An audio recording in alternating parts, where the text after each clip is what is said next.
Hola, ¿qué tal? Muy buenas noches, 8:45, momento de las noticias. Mi nombre es Juan Carlos Sandoval y en esta noche de dolor le presento nuestros titulares.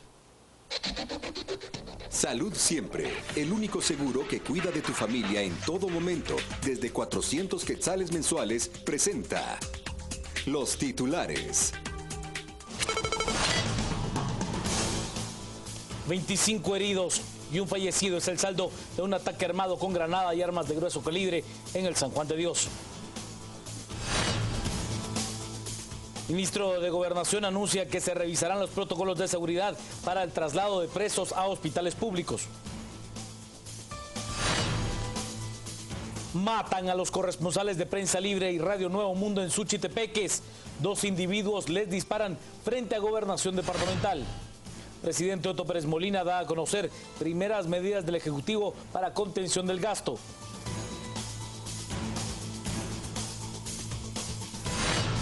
Y en Brasil, exdirectivo de Petrobras admite que recibió sobornos durante los últimos 18 años. Salud Siempre, el único seguro que cuida de tu familia en todo momento, desde 400 quetzales mensuales, presentó los titulares. Jornada de terror frente al Hospital General San Juan de Dios. Hombres con una granada y armas de grueso calibre, incluyendo fusiles de asalto, hirieron a 25 personas y mataron a una. Las noticias nacionales son presentadas por Azúcar de Guatemala.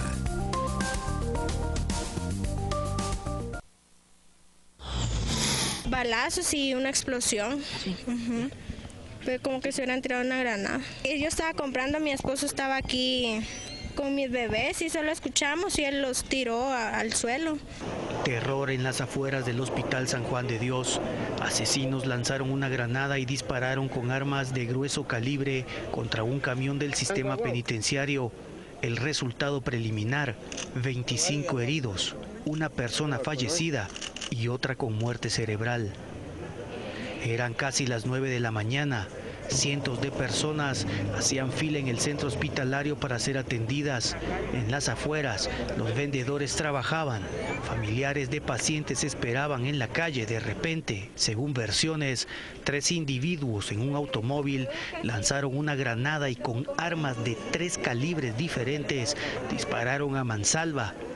Vidrios rotos de casas, autos baleados, sangre en el suelo y sobre todo gente huyendo y tirándose al suelo, intentando salvar su vida. Era lo que se veía en la primera avenida entre 10ª y 11ª calle de la zona 1. El terror se apoderó justo frente a la consulta externa del hospital.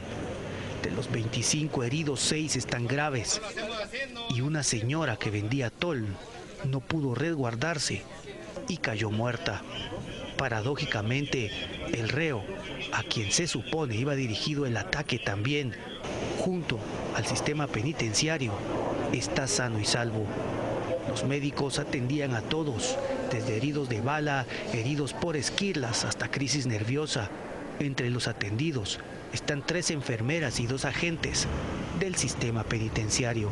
Una de las enfermeras del hospital pide que ya no vayan más reclusos al nosocomio.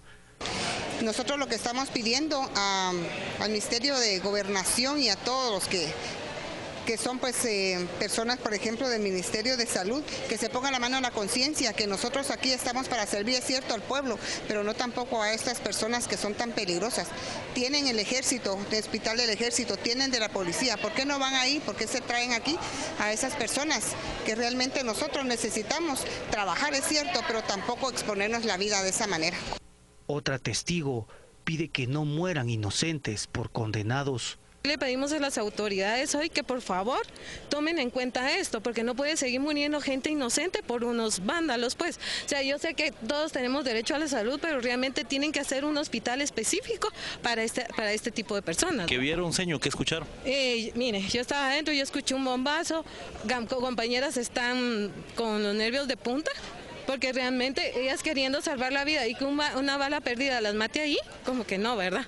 Entonces sí, exigimos a las autoridades ahorita que tomen en cuenta esto. Realmente es muy lamentable que hayan muerto personas ahorita, ¿verdad? Son personas que nosotros las hemos conocido. digamos, que venden aquí en la calle. No es justo pues que la gente se muera por estas situaciones. Por largos 5 minutos en las afueras del San Juan de Dios se vivió un terror que cambiará la vida de cientos de personas y pone de manifiesto el poder que tienen los pandilleros frente a nuestras autoridades. Y luego de que el director del sistema penitenciario calificara de atentado terrorista los hechos ocurridos en las cercanías del Hospital General San Juan de Dios, que dejó como saldo una persona muerta y 25 heridos, el presidente de la República, Otto Pérez Molina, calificó como un acto de terror este tipo de hechos y señaló que este ataque busca venganza entre las principales maras de nuestro país.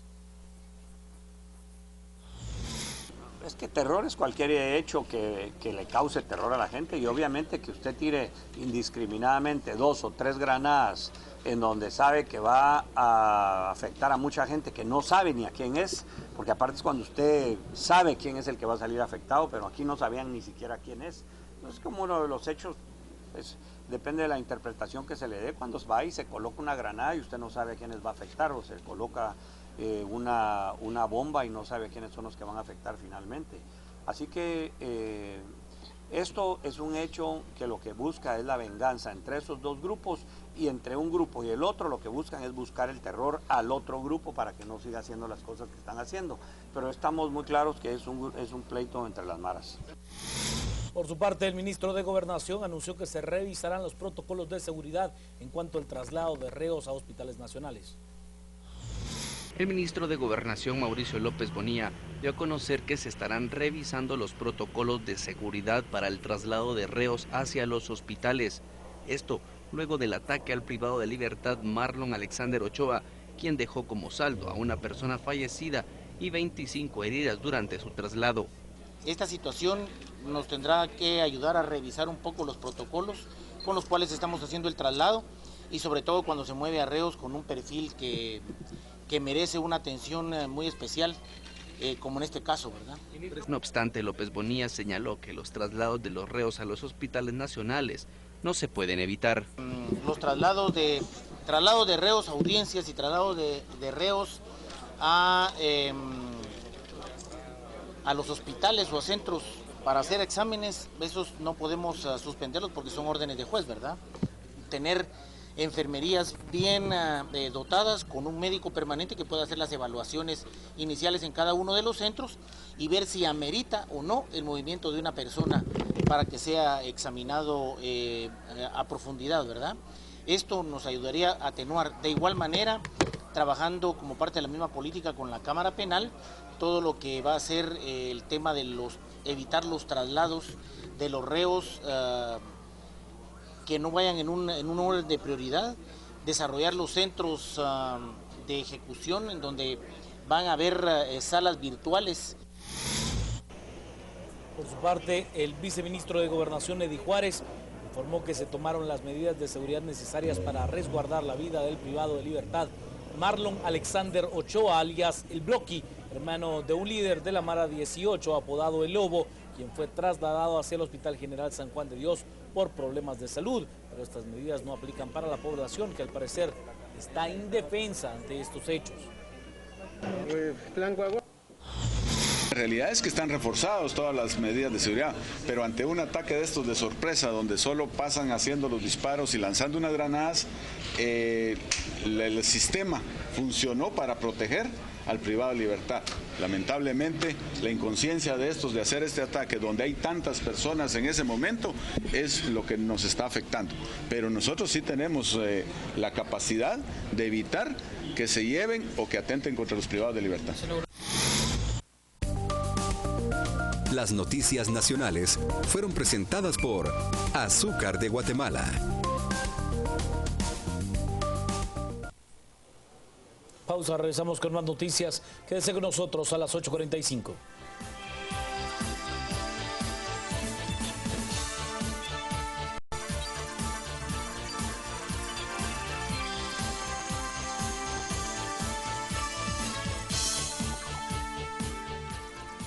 Vamos con las noticias. El terror no fue exclusivo en la ciudad de Guatemala. Se dio también en Mazatenango, donde 2 compañeros periodistas fueron vilmente asesinados por un hombre a bordo de una motocicleta.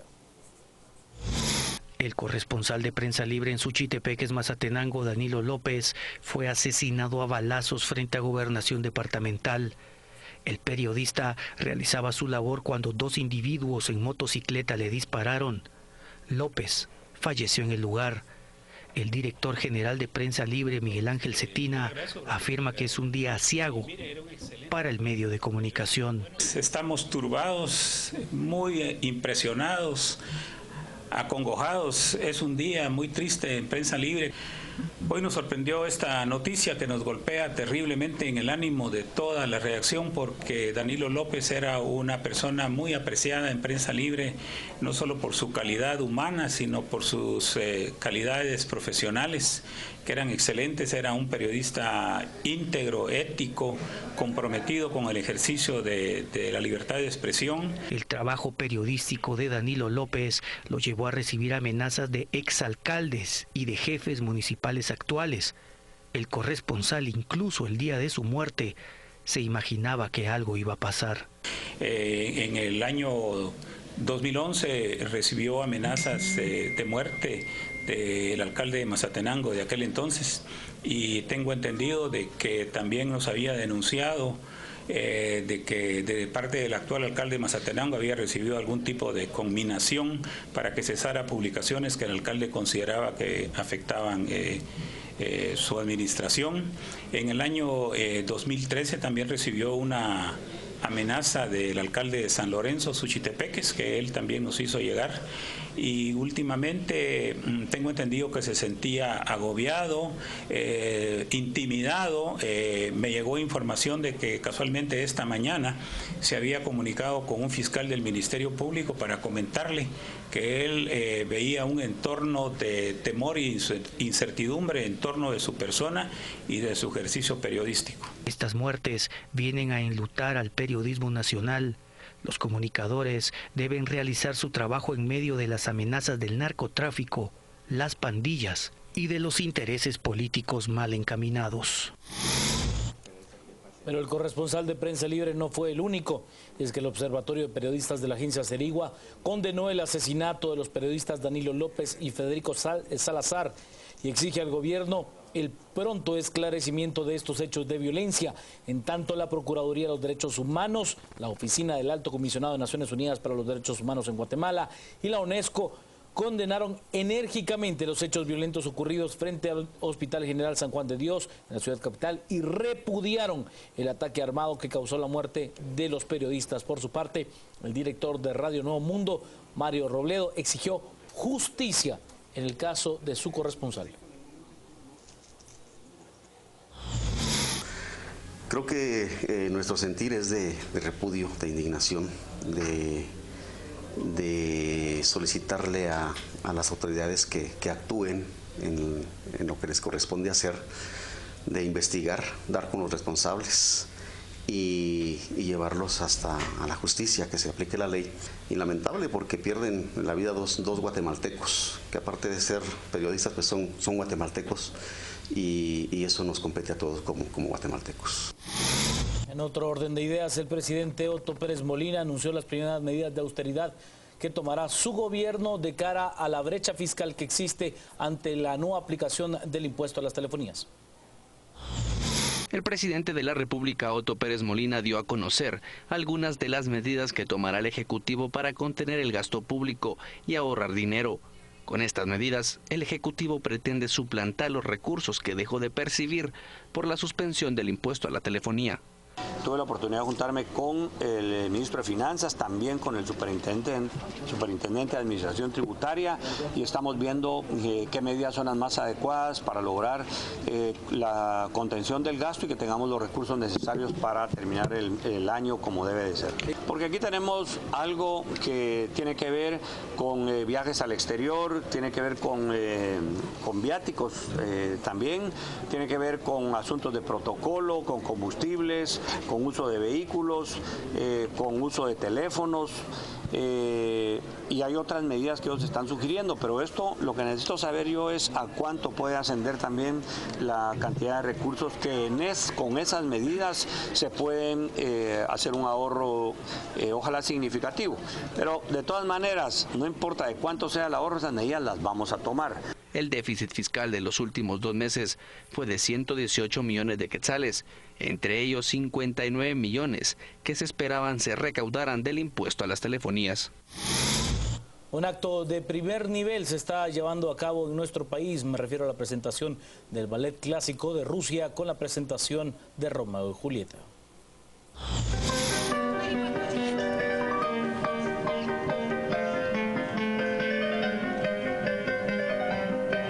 A partir de hoy se presenta en Guatemala la obra clásica de Romeo y Julieta, presentada por el Russian Classical Ballet, formado por un elenco de danza internacional, la cual su directora fue bailarina principal en el Teatro de Ópera Voronezh, quien luego decidió fundar Russian Classical Ballet. Esta obra consta de 3 actos y ha llamado la atención de la población por la perfección de sus movimientos coreográficos y la belleza de su escenografía. La obra está basada en la trágica historia de amor de 2 jóvenes de familias rivales que luchan por su amor, escrita por William Shakespeare. Las presentaciones serán el martes 10 y el miércoles 11 de marzo a las 20 horas en el Teatro Nacional Miguel Ángel Asturias.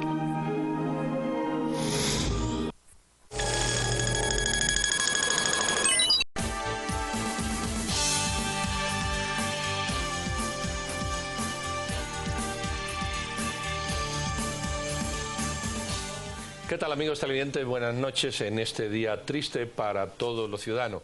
Si diariamente asistimos a 15 asesinatos, hoy a esa cifra que no ha bajado en los últimos años, hay que sumar 2 compañeros periodistas y un ciudadano, más otros 25 heridos, más otra persona herida grave, también en un atentado en el Hospital San Juan de Dios. Como ustedes ven, un día triste para todos los ciudadanos y de necesaria reflexión si queremos cambiar lo que cada día pasa o conformarnos con lo que hay, y mañana puede ser usted o yo o su vecino o cualquiera de los que nos levantamos cada mañana con el espíritu y el ánimo de hacer lo mejor posible en un país donde la seguridad todavía sigue siendo una asignatura pendiente. Vamos a recibir amablemente, porque amablemente él ha querido venir y me parece una postura muy noble, a Anthony Pibarak, que es el director del sistema penitenciario. En un día tan complejo, el venir a dar la cara, pues siempre es una forma noble de venir a los sitios. Don Anthony, muchas gracias por estar aquí y vamos a entrarle al análisis de este lamentable tema con doña Silvia Jerez. Muchas gracias. Muchas gracias a los dos. Muy buenas, don Anthony. Antes que nada, nos llama muchísimo la atención. Estamos hablando de un pandillero de alta peligrosidad que asiste escoltado en un vehículo del sistema penitenciario y se lanzan granadas y varios disparos, donde sale herida gente inocente. Cuéntenos un poquito estos procedimientos que actualmente existen en el sistema penitenciario, porque al parecer existen hospitales que deberían de estar adentro de algunas prisiones para poder atender este tipo de presos, pero estamos viendo de que los presos están expuestos a los hospitales públicos. Inclusive hoy día una de las enfermeras daba declaraciones que ya hay en el San Juan de Dios pabellones llenos de pandilleros que extorsionan, amenazan e intimidan a los doctores, enfermeras y pacientes. ¿Qué es lo que está pasando aquí? Bueno, quiero comentarle que efectivamente el sistema penitenciario cuenta con como mínimo con un médico general en cada uno de los centros a nuestro cargo, que son 22. Desafortunadamente no contamos con médicos especialistas ni laboratorios. Entonces, cuando por prescripción médica y con el visto bueno de un médico de la INASIF, un privado de libertad requiere el tratamiento con un médico especialista o exámenes de laboratorio, estos son remitidos a los hospitales públicos. Quiero comentarle que nosotros tenemos, solo en el mes de febrero, sacamos 498 privados de libertad a centros asistenciales y esto nos da un promedio de aproximadamente 25 privados diarios. Algún día Sacamos 1, 2, en otros días sacamos 35, 40 el mismo día, porque no tenemos la capacidad de médicos especialistas dentro de los centros. Sí tenemos clínicas en todos los centros y en algunos centros grandes, como las granjas, tenemos pabellones especiales para atender a las personas que se encuentran con algún padecimiento, y deberíamos de tener personas especializadas para tratarlas. Lamentablemente no lo tenemos. ¿Esto es por falta de presupuesto? Por falta de presupuesto, y la ley nos ordena que debemos de tener médicos generales, odontólogos y psicólogos, pero ya pagar médicos especialistas pues saldría bastante oneroso para el Estado. Y en el caso de Bloqui, el marero, sí. ¿Cuál era su condición y su estado de salud para ser llevado a este centro asistencial? Él iba a una cita a la clínica de urología del Hospital San Juan de Dios por padecimiento en la zona urinaria, riñones, etcétera. Señor director, hay un televidente que nos pregunta, bueno, si hay una unidad de análisis y de información en el sistema penitenciario y hay un sistema de dirección de información en el Ministerio de Gobernación, ¿cómo un preso de estas características, hermano del líder de las Maras Salvatrucha, no se manda, de la 18, perdón, no se manda una avanzada, no se topan unas preocupaciones y sobre todo la fuga de información? ¿Qué nos puede decir al respecto para contestarle al televidente? Le comento que el privado de libertad, en primer lugar, iba solo. No iba, como se acostumbra, llevar 4 o 5 privados de libertad al hospital en una unidad de transporte de reclusos. En este caso, él iba solo. Iba con 6 guardias penitenciarios custodiándolo, y al llegar al Hospital San Juan de Dios, se bajan 2 guardias adelante y luego bajan al privado de libertad, y en ese momento se acciona la granada de fragmentación. Se hacen disparos al aire. Los guardias no pueden responder al fuego en virtud de que había demasiada gente. Había demasiadas personas en los alrededores y hubiera sido contraproducente los disparos, porque hubiéramos podido lesionar aún a más personas si hubiéramos respondido al fuego. Por eso fue que no se hizo. Mucha gente también dice, bueno, estos privados, salvo que sea una urgencia de vida o muerte, vamos a decir que las urgencias también tienen su tiempo, ¿verdad? ¿Por qué no se llevan a un hospital militar? ¿Por qué no se llevan a un hospital de la Policía Nacional Civil? Y sí a un hospital público donde el riesgo es mayor. ¿Se puede considerar a partir de ahora cambiar esos procedimientos de otra manera, o ya lo han estudiado y tienen alguna conclusión? El problema es de que tampoco, por ejemplo, el Hospital de Policía Nacional Civil tampoco cuenta con especialistas, y su laboratorio es demasiado limitado para atender a todos los privados de libertad. En cuanto al hospital militar, pues ellos tienen sus propias normas y tendríamos que hacer algún tipo de negociación con ellos, que me imagino el señor ministro de Gobernación lo estará sopesando para poder hacer algún tipo de convenio. Señor director, yo le quisiera preguntar, porque también tenemos a muchísimos reos que luego son condenados y trasladados a lugares como el Federico Mora o el Hospital de Enfermos Mentales. Estamos viendo realmente una crisis que se ha venido anunciando durante muchísimos años, y en este caso el presidente Otto Pérez Molina y particularmente el ministro Mauricio López Bonilla, que conocen el tema de seguridad y era parte de su agenda del gobierno, habían ofrecido a la ciudadanía priorizar sobre este tema. Quiero que usted me diga, ¿se está realmente priorizando sobre el tema de seguridad y modernización de los presidios, o seguimos exactamente igual a como hemos estado desde hace décadas? Bueno, sí se están realizando bastantes cambios sustantivos. A partir del momento de mi toma de posesión, venimos a cambiar un poquito la visión que queremos del sistema penitenciario, cambiando de una política de total seguridad y, como yo le llamo, una política de garrote, por una política de rehabilitación, porque muchos privados de libertad tienen la intención de trabajar, quieren trabajar, pero el sistema no le ha dado las herramientas para hacerlo, ni le brinda las oportunidades, ni le facilita los medios para que puedan trabajar. Nosotros estamos cambiando esto. Sin embargo, el día de hoy tenemos 18.644 privados de libertad en cárceles para un total de 7.000. O sea, tenemos aproximadamente un 185% de hacinamiento. Hay dormitorios en el preventivo en donde las personas duermen uno en cada una de las literas de cemento, uno en medio, 2 en el corredor de lado y 2 parados. Por 4 horas duermen los que están en el suelo, luego se cambian y duermen otros 2 en el suelo. Entonces tenemos un hacinamiento bárbaro. Para esto se ha previsto la construcción de 24 módulos de máxima seguridad en el área de Escuintla, que van a tener capacidad para 144 privados de libertad cada uno. Esto nos va a dar un deshacinamiento de 3.500 privados de libertad aproximadamente, y nos va a permitir, en primer lugar, cumplir lo que nos ordena la Constitución política, en el sentido de separar a las personas que ya están cumpliendo una condena con los que están en un proceso.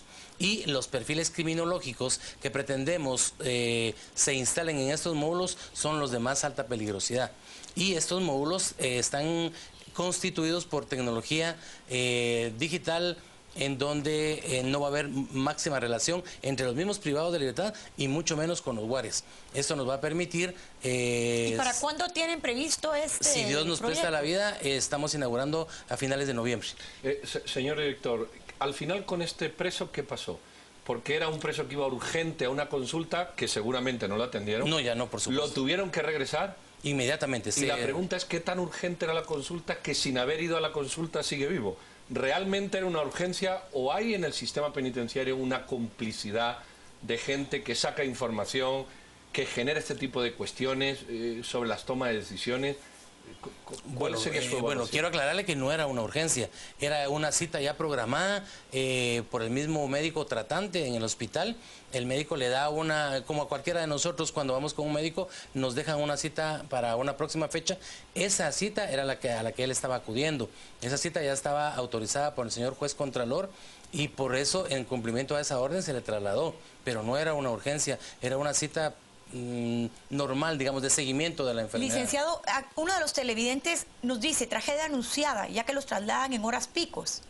Si sigue así, volverá a pasar. ¿Qué van a hacer? Y agrega: cuando los trasladan de Fraijanes, van en tráfico pesado, al lado del transporte público, buses escolares, etcétera. Entonces, ustedes como autoridades, ¿qué están haciendo? Porque sabemos, estos son mareros de altísima peligrosidad, que no tienen escrúpulos, que atacan a gente inocente. ¿Qué vamos a hacer el día de mañana, como lo plantea el televidente? Y yo quiero responderle a toda la población de que nuestros protocolos de seguridad nos obligan a no introducir unidades de transporte dentro del tráfico pesado. Se ha girado la instrucción para que los privados de libertad salgan en horas de la madrugada, tipo 4, 4:30 de la mañana, para que no pasen a través del tráfico en horas pico, que son de 6 de la mañana en adelante. No obstante, no están siguiendo la indicación. Están incumpliendo en algunos casos, sí. Sí, por ejemplo, aquí Carolina dice: es muy frecuente ver arreos en horas pico a las 6:30, a las 7 sobre carretera de El Salvador. Es cierto. Director, ¿esto es un punto de inflexión en las políticas que se seguían, que requiere un cambio profundo para que no vuelva a ocurrir? No es la primera vez que lamentablemente ocurre. ¿O va a ser una noticia más en una sucesión de noticias olvidadas? ¿Qué compromiso moral adquiere usted o qué compromiso profesional adquiere usted? ¿O qué más se le puede decir a un ministerio que ya ha ocurrido muchas veces y parece que esto es una más? La gente tiene que echarse una pistola al cinto para que cuando ocurra, no sé, ¿cuál es su evaluación como director del sistema penitenciario? Yo considero que lo primero que nosotros tenemos que hacer como sistema penitenciario es comprometernos ante la población a modificar, a mejorar y, si es necesario, cambiar nuestros protocolos de seguridad para evitar el riesgo a toda costa de la población civil, en primer lugar, que es en todo caso a quien se debe el gobierno de la República. En segundo lugar, para protección de nuestros mismos elementos de operativos y, por supuesto, los privados de libertad. Entonces tenemos que mejorar nuestros protocolos de seguridad. Tenemos que sentarnos, de hecho ya lo hicimos, desde hoy en la tarde estuvimos reunidos con nuestra mesa de seguridad, diseñando nuevas acciones que vamos a tomar. Lo primero que hicimos fue que a partir del día de mañana no hay salidas a los hospitales, con el respeto que nos deben los honorables jueces, pero necesitamos implementar esos modelos de seguridad para que esto no vuelva a suceder. Señor director, solo a mí me entra la duda. El señor ministro Mauricio López Bonilla es un experto en seguridad. Usted está hablando ahorita de que es necesario implementar nuevas medidas y protocolos. ¿Cómo es posible que un experto en seguridad como el ministro no haya preveído todo esto con la experiencia que él tiene? ¿Los tiene abandonados o qué es lo que está pasando con el ministro? No, lo que pasa es que tenemos que tomar en consideración que el señor ministro pues es la cabeza de 9 direcciones generales y todos le damos dolores de cabeza a él casi todos los días. Entonces, precisamente para eso estamos nosotros, para corregir las falencias que pudieran existir en el sistema penitenciario, en mi caso, y poder coadyuvar para que esto no vuelva a suceder. El problema que tenemos es, como ya lo dijo el señor presidente de la República, que esto es como un reto, como el inicio de una guerra entre ambas pandillas y que pudiera devenir en más actos terroristas, porque para mí lo que sucedió el día de hoy fue un acto terrorista, toda vez que se utilizaron granadas de fragmentación y fusiles de asalto que son de uso exclusivo militar. Yo le quiero hacer una observación y una pregunta que hace aquí un televidente. La observación es que usted es el tercer director del sistema penitenciario, los otros dos fueron detenidos y el señor ministro sigue en su puesto, cosa que no ocurre en ningún gobierno occidental. Son 2 directores de prisión detenidos por corrupción. Usted se salva porque es el tercero. Evidentemente no se puede hacer ningún plan coherente con un ministro al frente cuyos 2 directores del sistema penitenciario los detienen por corrupción. Pero la pregunta que le quiero hacer es un televidente que dice: Pavoncito tiene 800 reos y la cárcel es para 1.500. Ahí no hay hacinamiento. Y otra pregunta que dice el mismo televidente es: ¿por qué Alejandro Jiménez, el palidejo, tiene 5 órdenes del juez y no lo sacan aduciendo peligrosidad? El señor Jiménez sí sale. De hecho, hace 2 semanas, si no estoy mal, estuvo en una clínica médica para un tratamiento. Estuvo también la semana antepasada en el juzgado que lleva su causa. Y sí, él ha salido a las clínicas en donde se le ha hecho los diferentes tratamientos. Tenemos una comunicación constante con el Consulado de Costa Rica, que sigue de muy de cerca el caso de su connacional, y él sí sale a los centros. O sea, es una mala información. ¿Y esto de Pavoncito que dice que tienen 800 reos y hay espacio para 1.500? Es cierto, pero el problema es de que los dormitorios que están en la parte posterior no tienen sí tiene la capacidad, pero no la seguridad. Necesitamos reforzar algunas puertas, algunas otras, alguna parte de la infraestructura para hacerlo. En cuanto lo hagamos, vamos a trasladar a algunos privados para allá. Ahora, ¿se ha sopesado hacer una contratación indirecta a un equipo de médicos que puedan proveer este servicio a quienes se encuentran pues privados de libertad y que son de alta peligrosidad? ¿O cuál va a ser el procedimiento? Porque usted me dice, por el momento no salen hospitales, no obstante, en algún momento van a tener que volver a salir y retomar la rutina. Por supuesto. Entonces, a mediano y corto plazo, ¿cuál es la solución, señor director? Bueno, nosotros el día de hoy, antes de venir para el set, yo firmé la documentación de varios médicos que van a estar de turno 24 horas para poder atender emergencias en los centros. Lamentablemente, como repito, no tenemos la capacidad, la infraestructura ni el equipo para atender emergencias hospitalarias de operaciones. Se da mucho cuestiones de presiones altas, hernias, etcétera, que sí es necesario sacar a los privados de libertad a los centros asistenciales. Ahora que es evidente que hubo una fuga de información. Por supuesto.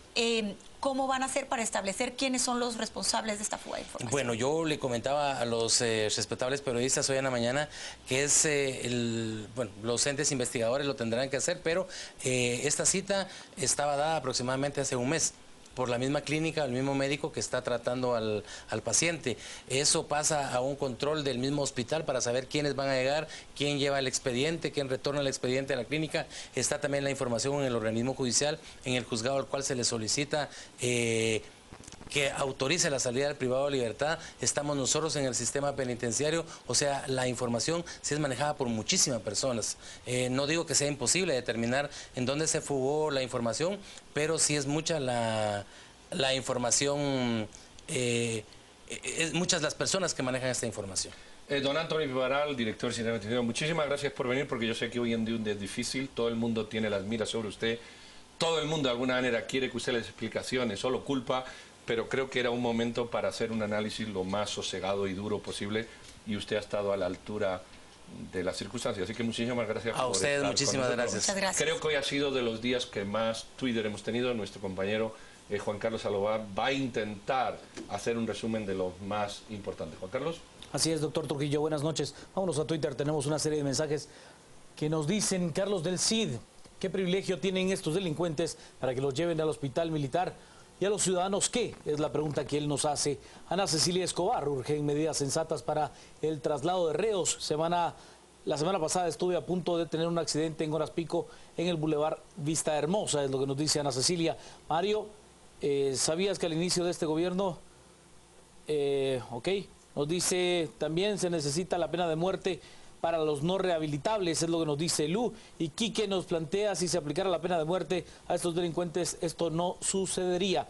Son los mensajes que se tienen en Twitter. Hay una cantidad enorme de mensajes a lo largo de la noche en esta red social. Tenemos también en Facebook, en nuestra cuenta Canal Antiguo, a través de Facebook, lo revisamos. Nos dice José Ramos, simple, dejar que los presos reciban atención médica en la cárcel y solo si es de emergencia, pedir a la PDH que no se meta, es lo que nos dice José. Joel, es una ignorancia de las autoridades dar declaraciones tan incongruentes. Antonio nos dice, lo que dice es mentira, refiriéndose a las declaraciones del director del sistema penitenciario. Y también nos dice Pablo Pilonia, es increíble ver al director del sistema penitenciario hablando en tercera persona de todo lo que hay que hacer. Es lo que se viene comentando en las redes sociales. Por supuesto que estaremos hablando de esta temática a las 10 p.m. en nuestra sección de análisis esta noche con Philip Chicola y Hugo Novales. Antes vamos a tener una segunda entrevista hablando del asesinato de dos compañeros periodistas corresponsales en Mazatenango, Suchitepeques. Quédese con nosotros.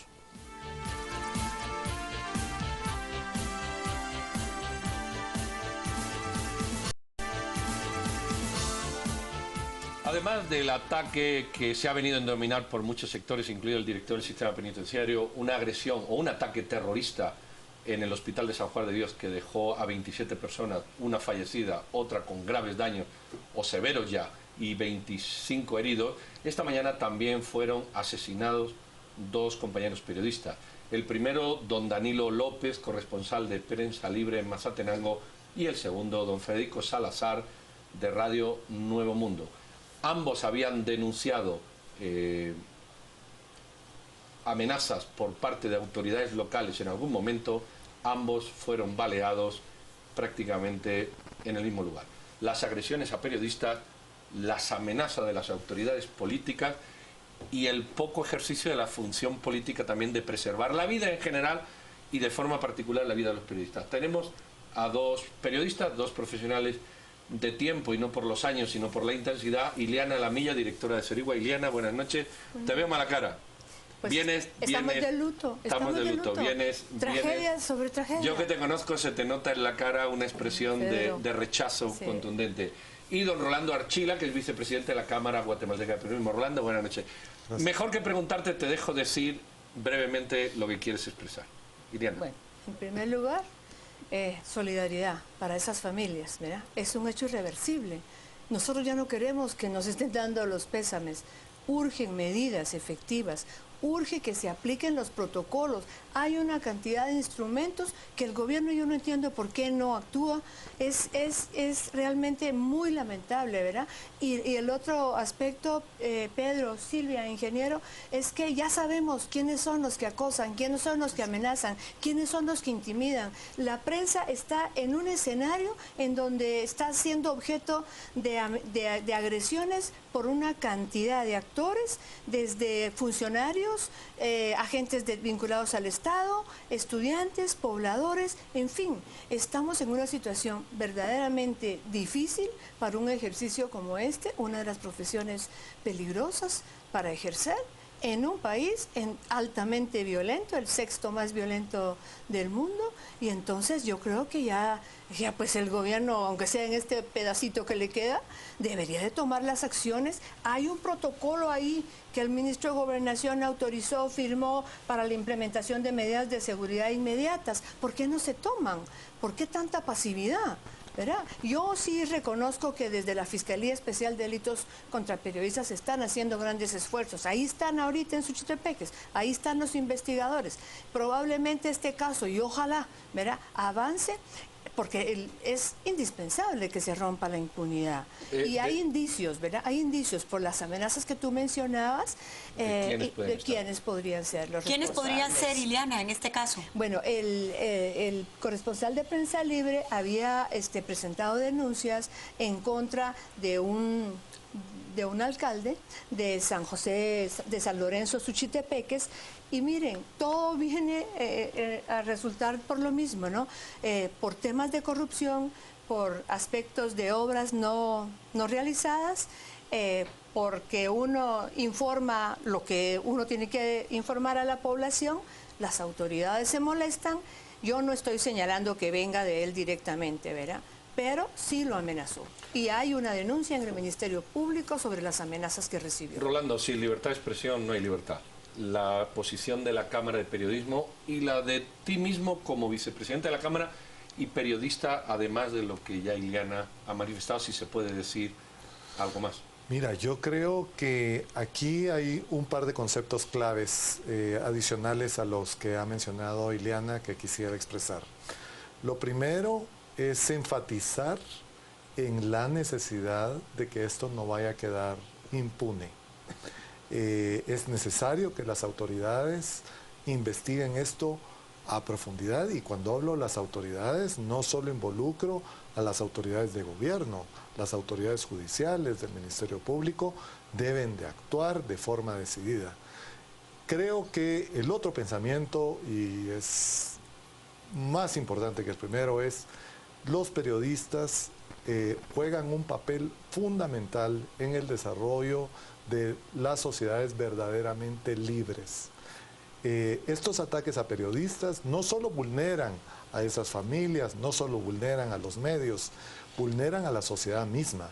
Y se necesitaría que todos, las cámaras, las asociaciones de periodistas, los medios, pero la población en general, reaccionemos de una manera más determinada para que esto no siga sucediendo. De seguir así, nuestra sociedad y su sistema de democracia puede verse todavía más vulnerado. Rolando, Ileana, se nos avecina, ya tenemos casi enfrente un año electoral. Presumimos que va a ser un año con muchísima violencia. Tenemos al narcotráfico muy fuerte, lo hemos visto en elecciones pasadas, inclusive colocando y eligiendo diputados y alcaldes. Y aquí los periodistas, particularmente los del interior, juegan un rol determinante. Existen protocolos, pero protocolos que no se cumplen. Según el Ministerio Público, hay 74 periodistas agredidos en el 2014. En los últimos 10 años, 26 periodistas asesinados, de los cuales 13 murieron en el año 2013. Entonces, ¿qué nos espera en este año electoral a los periodistas? ¿Y qué podemos hacer ante estas amenazas que menciona Rolando? Bueno, usualmente en los años electorales se incrementan las agresiones. En las elecciones pasadas no fue así, se mantuvo un clima más o menos estable. Yo quisiera recordar una vez más que el problema que tenemos también y que afecta a la sociedad, como dice el ingeniero, es que hay implantada una censura y una autocensura por parte del crimen organizado y de la narcoactividad, especialmente en el área rural, donde los periodistas se ven imposibilitados a abordar ciertos temas, porque así como ellos saben quién es el pollero, quién es el tratante, cuáles son los pasos, quiénes son los traficantes, la corrupción, etcétera, también los delincuentes los conocen. Entonces yo veo en esto una enorme limitación para un ejercicio libre y seguro de la profesión. Rolando, como bien delimitaba Ileana, hay dos espacios sustancialmente. La capital, donde quiera sea o no, pues uno se desenvuelve en un contexto distinto, y lo rural. Ya vimos aquel periodista de la Antigua que fue vapuleado, bofeteado. Ahora vemos que también hay amenazas o denuncias de amenazas. ¿Qué se puede hacer al interior? Vamos a decir que en la capital no está resuelto el problema, pero está más cercano a eso. En el interior, ¿qué consejos? ¿A dónde se puede abocar el periodista? Yo creo que es importante, para empezar, que el periodista trate de buscar apoyo en todas las instancias que puedan existir. Ileana dirige una, las cámaras de periodismo y las asociaciones de periodistas también han desarrollado talleres y desarrollan consejería, incluso para qué hacer en caso de periodistas que requieren esa ayuda. Yo, a pesar de lo que afirmas, y coincido con ello, creo que la vulnerabilidad del periodismo es general en un país como este. Esto sucedió en el Parque Central, de una ciudad al mediodía, que estaba lleno de con descaro y alevosía, con todo el descaro, y puede suceder mañana en una avenida de esta ciudad. Y creo que los periodistas y los medios y las asociaciones, por eso mismo, debemos de reaccionar de una manera muy enfática ante cualquier agresión a las vida o a la acción de los medios, porque no puede ser que esto suceda con tanta alevosía. Iliana, ¿tienen los partidos políticos algo que ver? Este alcalde acusado seguramente se querrá presentar una reelección, se querrá ir con un partido político. No sé de qué partido político es, tampoco me importa, no se trata de señalar a ninguno. ¿Tiene que haber un repudio por parte de los políticos para sacar de sus bases y de sus estructuras a estos individuos que coartan, amenazan o son denunciados? Pues ¿Hay una ausencia de eso? Eso es lo que esperaríamos de la ciudadanía, de parte de los políticos y de parte de las autoridades. Un mensaje contundente de repudio y de rechazo hacia estos hechos lamentables. Yo quería recordar también que en ese departamento, en el 2013, fue asesinado otro periodista y un periodista también quedó gravemente herido. En el 2014, otro atentado contra otro periodista. O sea, hay un patrón ya ahí, ¿verdad?, de delincuencia y de ataque y de intolerancia hacia la prensa. Y quería yo agregar a lo que decía el ingeniero Archila. Yo creo que también es indispensable que pongamos las denuncias respectivas, porque si no, nunca vamos a romper con el círculo de la impunidad. Pero en este caso yo sí pienso que tal vez hubo un descuido, porque si él había puesto una denuncia, incluso él habló hoy con el fiscal, ¿verdad?, hoy en la mañana, porque se sentía intimidado. Lo que pasa también es que ante esta enorme debilidad del Estado, ¿qué podemos esperar? No puede desplegarse tanta fuerza pública ante tanta inseguridad que tenemos. Nosotros hemos trabajado desde el Observatorio de los Periodistas unos materiales, un kit de herramientas de protección a periodistas que lo vamos a hacer llegar y lo estamos socializando en los departamentos. Y hoy hemos hablado con la Cámara de la posibilidad de hacer acciones conjuntas. Estamos pidiendo una cita al presidente. Ojalá que nos responda para hacerle algunos planteamientos en relación con la seguridad. Y tocando el tema del presidente Otto Pérez Molina, él ofreció un programa de protección a los periodistas. ¿Qué pasó con esto, Rolando? ¿Dónde están los ofrecimientos? ¿Dónde está esta buena voluntad que mostró en un inicio el presidente?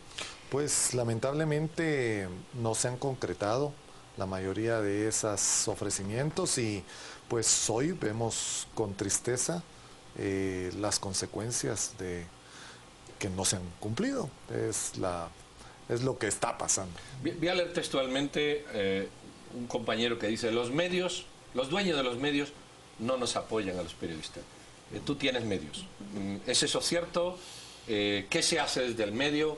¿Qué culpa tienen los dueños del medio o no? ¿Cómo responderías a este cuestionamiento? Yo creería que los medios en general deben de apoyar a sus periodistas irrestrictamente.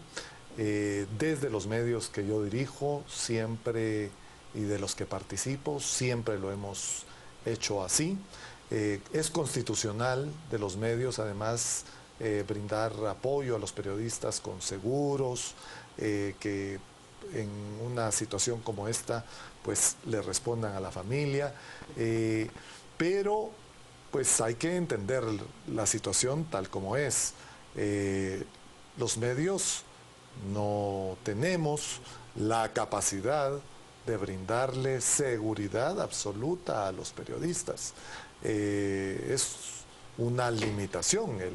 Quien debe de brindarnos seguridad a los ciudadanos, incluyendo a los periodistas, pues es el Estado. Iliana, te voy a leer otro, creo que es el día que más Twitter estamos teniendo, de Michi, que dice: el nivel de descaro es para mostrar quién manda en ese lugar. Envían mensaje al resto de los pobladores. ¿Tú crees que esto es así? y hay esa pasividad que tú hablabas del gobierno muchas veces. Bueno, esos mensajes siempre buscan intimidar y aterrorizar a la población y mandar mensajes a los demás periodistas que se puedan atrever a revelar hechos que puedan afectar a algunas personas. Pero yo quería agregar algo, si ustedes me permiten, sobre el programa. Eso no fue una concesión del gobierno, ni fue que el gobierno lo ofreciera. Eso lo solicitamos nosotros con 10 asociaciones de periodistas. Y lo que pasó fue que se burocratizó. No nos tomaron en cuenta. Hay una mesa donde están burócratas nacionales e internacionales discutiendo no sé qué porque no conocen la realidad del periodismo ni los obstáculos y los peligros. Ojalá que esto sirva para realmente tomar medidas preventivas para no estar dando los pésames, ¿verdad? Ileana Lamilla, Rolando Archila, muchísimas gracias. Nos solidarizamos con estos compañeros asesinados, al igual que con las más de prácticamente 27 personas, una fallecida, otra en estado crítico y 25 heridos, del hospital de San Juan de Dios, y otros 15 asesinatos que ni siquiera hemos hablado de ellos y que todos los días obviamos. Estamos en un país con alto índice de violencia y si eso no lo paramos, mal vamos. Muchísimas gracias, nuestra solidaridad con todo. Gracias. Y damos la palabra a nuestro compañero Juan Carlos Sandoval. Hoy es un día de muchos Twitter, nosotros nos despedimos y él queda al frente de la pantalla. Juan Carlos. Gracias, doctor Trujillo. Nos vamos a las redes, tenemos muchos mensajes. José nos dice, quiero entender cuál será la apuesta de los candidatos este año, seguridad y bla, bla, bla, nada de acciones, lo que nos dice José. Jorge, debemos de unirnos y hacer todo lo posible para que no sean los periodistas, la voz del pueblo, los atacados, nos dice Jorge. Nuestro compañero y analista de este espacio, Estuardo Zapeta, nos dice, los más vulnerables son nuestros colegas departamentales, nosotros también, dice el licenciado Zapeta. Álvaro Reyes, es imperdonable este crimen, deben de capturar al culpable, quien quiera que sea, lo más pronto posible. Y la licenciada Carla Caballeros también nos dice, al gobierno de antes no le importaba la seguridad, al de ahora tampoco. Los mensajes que se vienen manejando en Twitter. Por supuesto, nosotros entraremos al debate tratando estos dos temas, el hecho de haber estallado una granada en el Hospital San Juan de Dios y la muerte de 2 compañeros en Mazatenango, Suchitepeques. Utilizaremos esta noche el hashtag Jornada de Luto. Jordán nos dice en Facebook, un día muy triste para nuestro país, que no para de desangrarse, todo un reto para las instituciones del sector justicia. Luis nos dice, ¿qué mensaje da esta gente que manda a matar a plena luz del día? Y César Dávila nos dice, solo excusas son y nunca hacen nada. Día a día estamos peor, es lo que se plantea en Facebook. Por supuesto, ya le decía, Jornada de Luto es nuestro hashtag de la noche para que usted lo comience a utilizar a través de las redes sociales. Entramos al debate con Philip Chicola y Hugo Novales ante los deportes.